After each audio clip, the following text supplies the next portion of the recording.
లేదా? ఎందుకంటే ఇప్పుడు చంద్రబాబు నాయుడు గారు కాన్వాయ్ గుద్దుకొని చనిపోయిన వాళ్ళు ఉన్నారు. ఎందుకంటే ఆయన చాలా మీటింగ్లకు ఎప్పుడో అటెండారు, అప్పుడొకళ్ళు చనిపోయిన. చిరంజీవి గారు పెద్ద ప్రజారాజ్యం జరిగినప్పుడు చిరంజీవి గారు కాన్వాయ్ కింద పడి చనిపోయిన వాళ్ళు ఉన్నారు.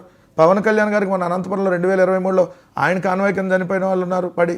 సో అదేమి మరి అప్పుడు వాళ్ళందరి మీద కేసు పెట్టాలనేటటువంటిది ఎవరికి రాలా. ఎందుకంటే లేనటువంటి ఐడియాలు మీ అందరూ మాకు ఇస్తున్నందుకు కూడా సంతోషం. ఎందుకంటే భవిష్యత్తులో మీరు కూడా ఉంటారు కదా రాజకీయాల్లోకి, ఎక్కడికి పోరు కదా, ఎట్లా ఇన్సిడెంట్లు జరగకుండా ఉండవు కదా పొరపాటులో ఇంకోటో.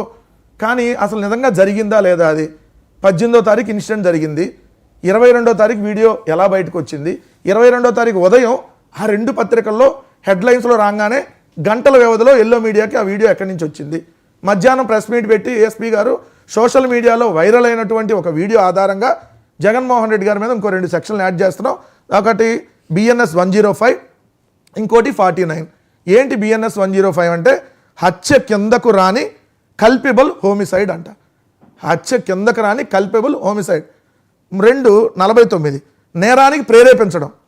అంటే జగన్మోహన్ రెడ్డి గారు నేరానికి ప్రేరేపించి గుద్ది తొక్కి చంపేయి అని చెప్పి నేరానికి ఉసిగొలిపాడంట. సెక్షన్లు పెట్టినాయి. అంటే రాష్ట్ర ప్రజలు కూడా తెలియాలి కదా వీళ్ళు ఎలాంటి కేసులు పెట్టారో. మరి ఇదే ఎస్పీ గారు ఇచ్చినటువంటి స్టేట్మెంట్స్ చాలా జాగ్రత్తగా వినాలి. ఎందుకంటే కృష్ణానీళ్ళు అన్నకు కూడా ఇది ఐడియా ఉండుంటుంది. సో మిగిలిన వాళ్ళకు కూడా తెలియాలి. వచ్చిన జనంలో వెంగళాయపాలెం గ్రామానికి చెందిన చీలి సింగయ్య సన్ ఆఫ్ మస్తాన్, వయసు 53 సంవత్సరాలు.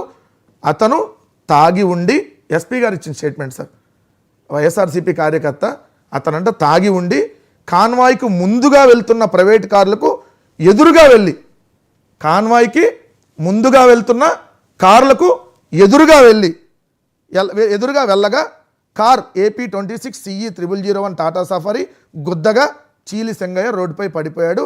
అతనికి రక్తగాయాలనేవి అక్కడ ఉన్న కార్యకర్తలు సదరు పడి ఉన్న సింగయ్యను డివైడర్ మీద పడుకోబెట్టి వెళ్ళిపోయారు.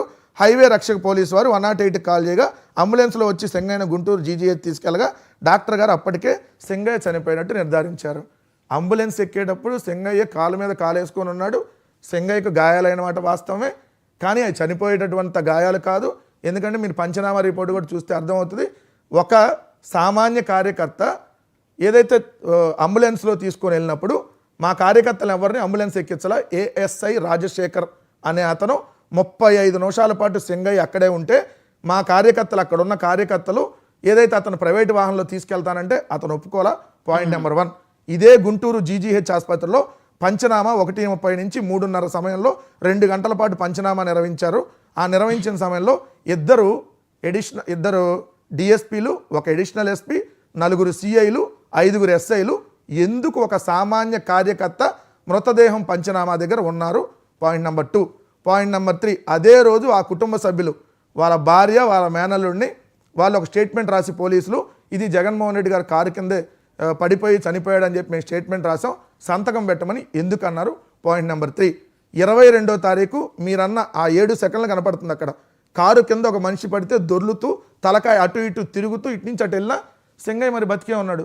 తలకాయ రోడ్డుకి ఇటు దొర్లి ఇటు నుంచి ఇటు తిరిగినా సింగయ్య బతికే ఉన్నాడు. నిజంగా గ్రేటు. దాని తర్వాత అంబులెన్స్లోకి ఎక్కగానే చనిపోయాడు. మరి ఇదేంటి? వీటన్నిటి మీద ఎస్ సార్ సార్ అనుమానాలు. ఎందుకంటే మా పార్టీ కార్యకర్త, ఒక్క నిమిషం సార్, మా పార్టీ కార్యకర్త చనిపోయాడు సార్. మా పార్టీ కార్యకర్త అంబులెన్స్ ఎక్కేటప్పుడు చాలా యాక్టివ్గా ఉన్నాడు. గాయాలైంది కానీ చనిపోయేంత లేవు. అంబులెన్స్ దిగగానే చనిపోయాడు. ఎలా చనిపోయాడని మేము అనుమానం అడుగుతున్నాం. ఓ సిట్టింగ్ జడ్జితో విచారణ జరిపించండి, తప్పేముంది?